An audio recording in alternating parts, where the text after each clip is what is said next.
আমার কোকরাঝার সমষ্টির ইন্ডিপেন্ডেন্ট প্রার্থী নির্দলীয় প্রার্থী লব নাৰ্জাৰী তেখেতে কংগ্ৰেছৰ টিকেট নাপাই পেলাই ইন্ডিপেন্ডেন্ট হিচাপে থিয় দিছিলে তেখেতে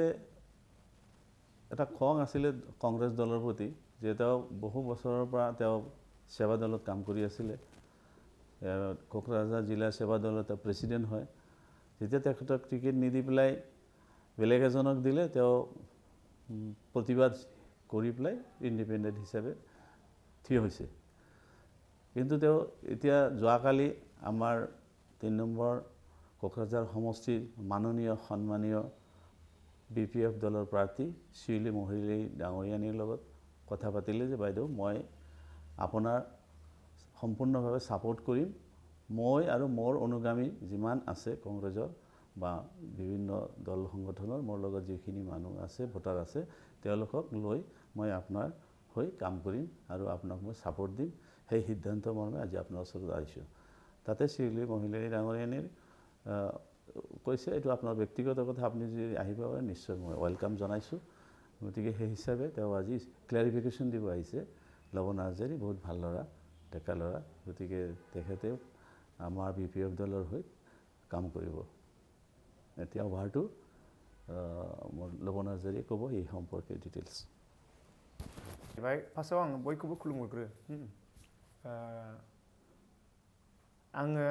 क'क्राझार जिल्लानि सेवा दल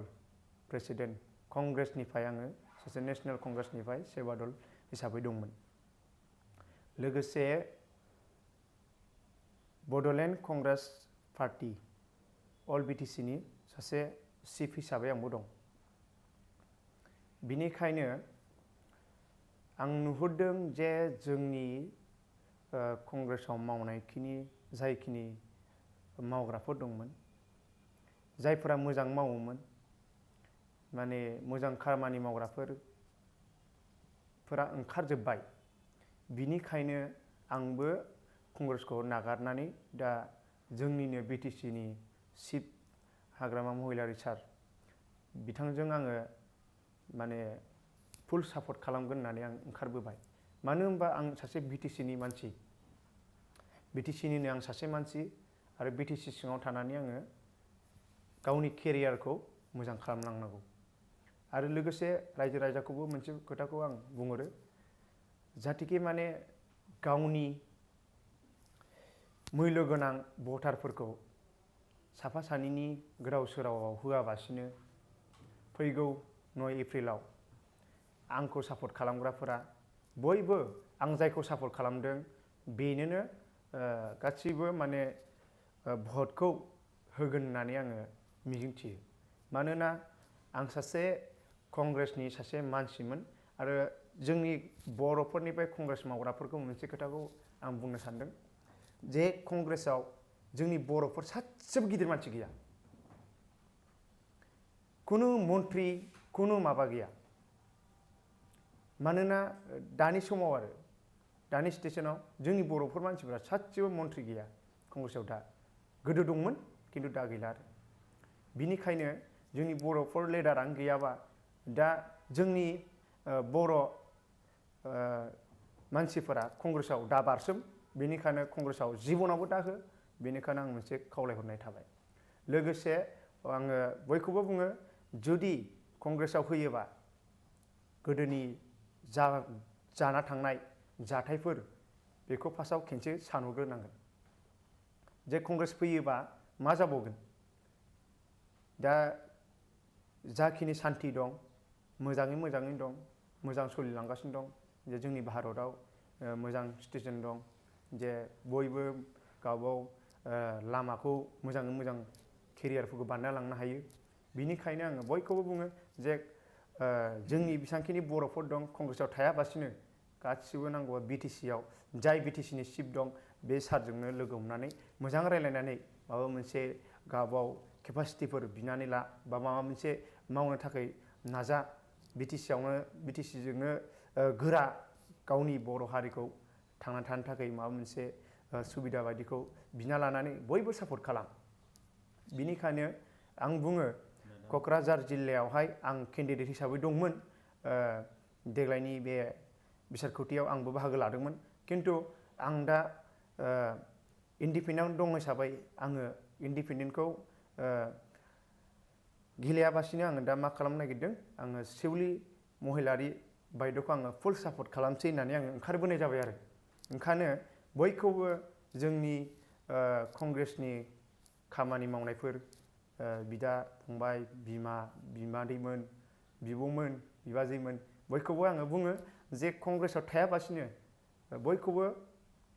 बिटिसिनि जोंनिनो सरकार दं दा बिटिसिआवहाय बिपिएफ सरकार दं दा बिपिएफ सरकार थानायखायनो बिपिएफजों जों गोरा थाफानानै जों खामानि मावलांगोन जाहाथे माने इयुनाव जोङो फुल चान्स मोनो बे जाहैबाय जोंहा सिडनीनि जितु मेडामा मोजां फरायनाय इडुकेटेड मानसि लोगोसे बिथांनाव जेबो माने आंखाल गैया बिनिखायनो मेडामा गैयैफोरखौ नायगोन आरो आंबो बायद'जों थाफानानै बायद'खौ जाखिनि हायो बायद'आ आं बुंनायखौ मानिगोन होननानै आं मिजिंथियो आरो लोगोसे आङो बायद'खौ मोनसे SMS होखागोन गेजेरावनो जे जोंनि बिदेशआव थांनाय गथ'फोर सेंग्रा सिख्लाफोर जे खामानि मावनानै जाहैगासिनो दं बिसोरनि थाखाय माबा मोनसे सुबिदा खालामना होनांगोन जाहाथे माने यां जेनेरेसननि जाय बेलाक माने बिदेशआव थांनानै खामानि मावनानै सोरबाबा बुथार जाखोमादों सोरबाबा दालाल खालामनानै माबा माबि बहुद माने नाना सास्ति जागासिनो दं बिदेशआव थाङै बेनिखायनो आङो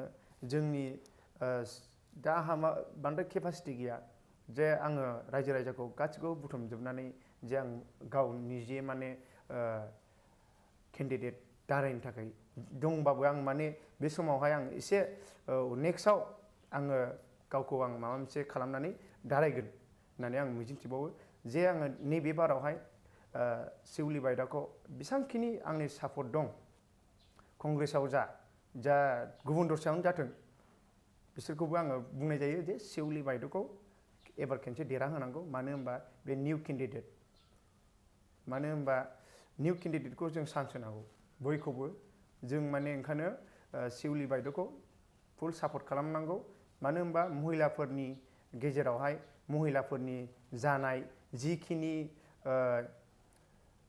जेनेबा सानना लादो नोङो महिलाफोरनि माबा मोनसे सिंफोराव थानाय माबा मोनसे बुस्थुफोर बे जेनेबा नाना बुस्थु जायो बिस्रा बेमार आजार नङा होमबा बेफोरनि फारसे बायद'नि सिगाङाव बुंनो हागोन खिन्थु जोंनि सिगाङावथ' बुंनो हानाय नङा नंगौ दा बेफोर मोनसे खोथा आरो जे महिलानि बायद'नि जेनेबा महिलाफोरनि माबा मोनसे जायोबा महिलाफोरजोंसो बुंफोरलायनो हायो खिन्थु हौवाफोरना बुंफोरलायनो हाया सोरबाफोर MLA जाबाय हौवाफोर MLA जाबाय जिखुनु हमना लाथ' हौवाफोर MLA जायोबा मा जागोन जे महिलाफोरा थांनानै गावनि माबा मोनसे जानायखौ बुंफोरनो हाया थिग बिनिखायनो जोङो महिलाफोरखौ चान्स होनांगौ जे जोंना भारतआवहाय जोंनि BTCआव महिलाफोरनि गोनांथि दं माने गिदिर लेभेल माने थासारि लांनांगौ महिलाफोरनिबो फारसे जे महिलाफोरा नाना बाना माने गोदाव सोराव जाजोब्बाय जुदि महिलाफोर जुदि स्ट्रं सासे गिदिर मानसि थायोबा जे उन्दैफोरनि महिलाफोरनि जे सिटिजेन जायफोरा सिख्लाफोर दं बिसोरो बे बायद'खौ नायनानै निस्सय सोलोंगोन माबा मोनसे मोजाङाव लामायाव थांगोन आं बेखौ मिजिंथियो आरो देरहागोन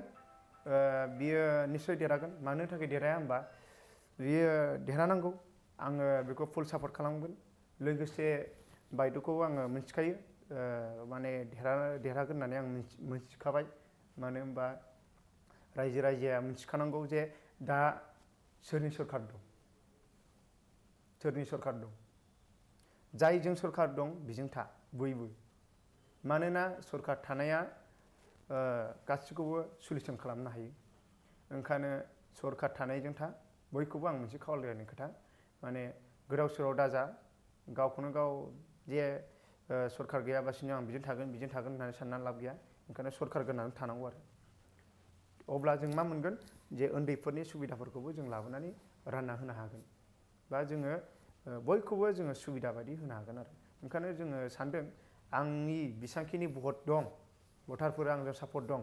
बयखौबो खेनसे खुलुमनाय जाग्रोबाय खुलुमनाय थाग्रोबाय बिनि उनावहाय बायद'खौ जोंनि बे हाग्रामा सारनि महिलानि मेट्रिस बायद' श्री मिस शिवली महिलारि बायद'खौ आङो फुल सापर्ट खालामगोन आरो लोगोसे आंनि बेसांखिनि भटारफोर दं लोगोफोर बेबो फुल सापर्ट खालामगोन होननानै आं मिजिंथियो অসমীয়ানি बुंसै नमस्कार मोर नाम लव नार्जारी मैं कांग्रेस दलर नेशनल कांग्रेस दलर मैं सेवा दलर क'क्राझार जिल्लार सभापति আছিল সকলোকৰ আমাৰ কৰ্মীসকলক মই মেছেজ দিব বিচাৰিছোঁ যে অহা বিধানসভাত ইলেকশ্যনত আমি যাক সাপোৰ্ট কৰিব বিচাৰিছোঁ আপোনালোকে সকলোকে মোৰ মিলাই পেলাই মোৰ লগত সাপোৰ্ট কৰিলে হ'ল যে আমি কাক ভাল পাওঁ আৰু কাক দিলে ভাল হ'ব তেখেতৰ লগত মোৰ লগত জড়িত হৈ পেলাই সাপোৰ্ট কৰিলে হ'ল যে অহা বিধানসভা MLA ইলেকশ্যনত আপোনালোকে আমাৰ BPP দলৰ চেউলি মহিলাৰী বাইদক ককৰাঝাৰ 3 নং LAC পৰা জিতাই দিব লাগিব কিয়নো আমাৰ চেউলি বাইদ তেখেতৰ এডুকেটেড মানুহ আৰু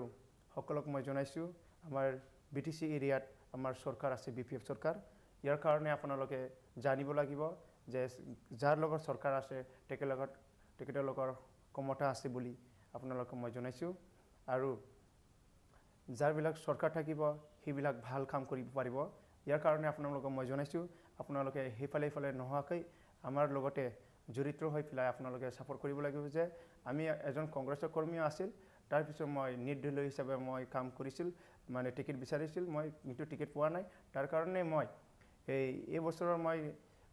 টিকেট নোপোৱাৰ কাৰণে মই একো নাভাবোঁ কিন্তু আমি কাক সাপোৰ্ট কৰিব লাগে আপোনালোকে মোৰ লগত যিমান কংগ্ৰেছৰ কৰ্মীৰ লগৰ এইবিলাক আছে তেখেতক মই মেছেজ জনাইছোঁ যে আমাৰ কোকৰাঝাৰ জিলাৰ গোটেই BTC এৰিয়াতে মই কৈছোঁ যে যিমান আমাৰ কংগ্ৰেছৰ কৰ্মীবিলাক আছে তেখেতৰ BPFৰ সাপোৰ্ট কৰিবা বুলি মই জনাইছোঁ কিয়নো আমাৰ কংগ্ৰেছৰ যিমান কেণ্ডিডেট দিছে সেইবিলাক সব মানে বেকাৰৰ কেণ্ডিডেট ইহঁতৰ একো মানে ভাল কাম কৰিব না ইহঁতৰ মানে কাম তেখেতৰ মানে কৰিলে এজন দুজন কৰিব পাৰে কিন্তু মানে মই ক'ব পাৰোঁ যে যিমান কেণ্ডিডেট আছে তেখেতৰ এটা মেছেজ আছে মই দেখিছোঁ তেখেতৰ যি কথাবিলাক কয় তেখেতৰ এতিয়াৰ পৰা বিৰোধী কথা কয়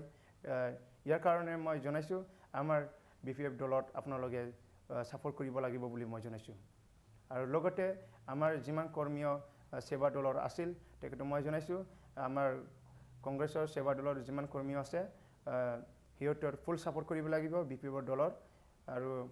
আমাৰ ককৰাঝাৰ 3 নং LACৰ পৰা বাইদেউ চেৱালী বাইদেউক আপোনালোকে জিতাব লাগে বুলি মই অনুৰোধ কৰিলোঁ নমস্তে